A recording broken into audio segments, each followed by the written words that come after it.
understand, although angels are powerful beings, they are created beings, and they are inferior to Jesus Christ. All right, let me say that again.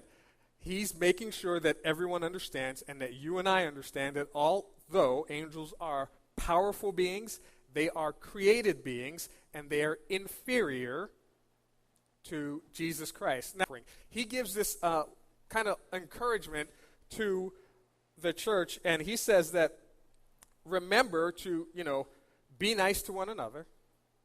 Remember the people that are in prison, be nice to them. The mistreated people, kind of look out for them, and he throws in the middle of that, and don't forget to entertain strangers, or be nice to strangers, because you could be entertaining angels. In the midst of all his encouragement, he kind of adds in this thing that it seems to come out of nowhere. It's almost as if he's giving a justification for why you need to be nice to strangers. Because for most of us, what did our parents tell us? Don't talk to, don't get in the car with, don't take candy from. Those of you who did not say that, I'm surprised you're still alive. Did your parents not tell you that? Seriously, that's like rule number one. As soon as you learn to talk, that's the first thing they tell you.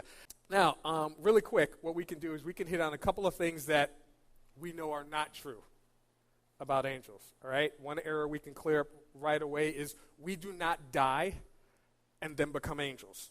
How many of you guys have heard that?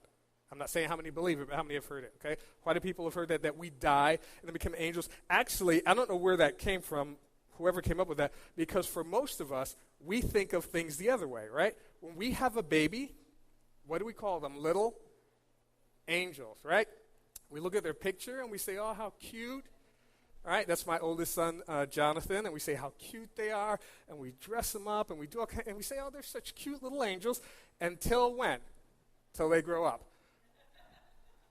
Then they're all tattooed up, they're fighting in cages, and all this kind of stuff, and that's generally what we think. They're all little baby angel, and then they grow up, and we know, okay, that's definitely not an angel. We picture most angels with wings, right? Now, that's partially true. We'll see that in a little bit here. We picture angels with swords. How many of you guys have seen pictures of angels with swords? Almost every movie with an angel, they have swords, and they not only have swords, they have cool ones. It's not like they have a little Peter Pan dagger. Like, I don't know how Peter Pan beat Captain Hook with that little knife that was like 6 inches long, but the angels, they have these cool, long swords. Most of them are flaming swords, and they do all kind of damage. But here's the reality. In the Old Testament, if you look, the only angel that ever had a sword is the angel of the Lord. And where that phrase is used, it's referring to the pre-incarnate manifestation of Jesus Christ before he was a baby, where Jesus Christ came. And it says the angel of the Lord, not an angel, but the angel of the Lord held a sword. And it's only used a couple of times. In the New Testament, it's used in the book of Revelation where it says the angels rode out on horses and a sword was given to them. And that is the only time you see it used in the New Testament. All right? Now, there's this other picture that we have of angels. I have no idea where we got this picture from, but we seem to picture angels as little chubby naked boys. And I don't know where we got that picture from. So why is this important? I'm glad you asked. Okay. Because in addition to us understanding that God is a spirit, that God is supernatural, that God is not bound by the things that we are bound by, we also need to understand what God is capable of. Because many times when you and I or other people are going through stuff, the first thing we think is, even God can't handle this. Because we see and we say, this thing is impossible. This relationship that I'm ending, it's impossible, I'll never recover. This job I just lost, it's impossible, I'll never recover. This sickness that I'm dealing with, it's impossible, I'll never recover. This family issue that I'm going with, it's impossible, I'll never recover. There's nothing that anyone can do about it. Even God can't handle that. And God says that's not true. I am not bound by the limitations that you have.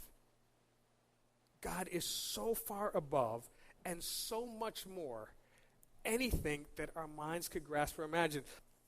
And this week I had a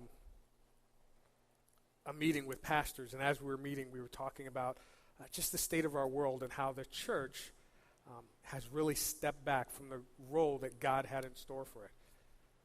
And I'm not getting into politics, so just keep your heads, every head bowed and eyes closed with me for a minute, but we do have elections coming up, and more, it's frustrating because we see Christ followers are trying to look at which political party am I going to put my trust in to get our country out of this mess? Which party is going to be the one that steps up and finally moves us along? And God is sitting back saying, when are Christians going to step up?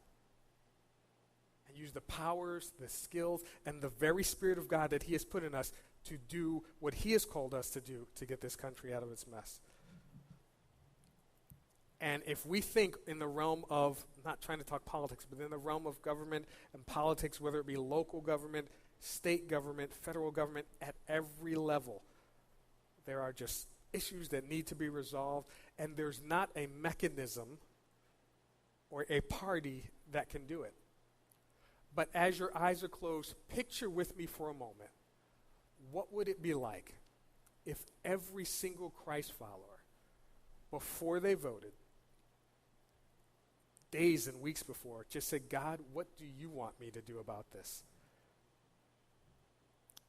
If every single Christ follower, instead of putting our hope and our trust in other men or other women or political parties or in angels, just said, God, I want to put my trust in you.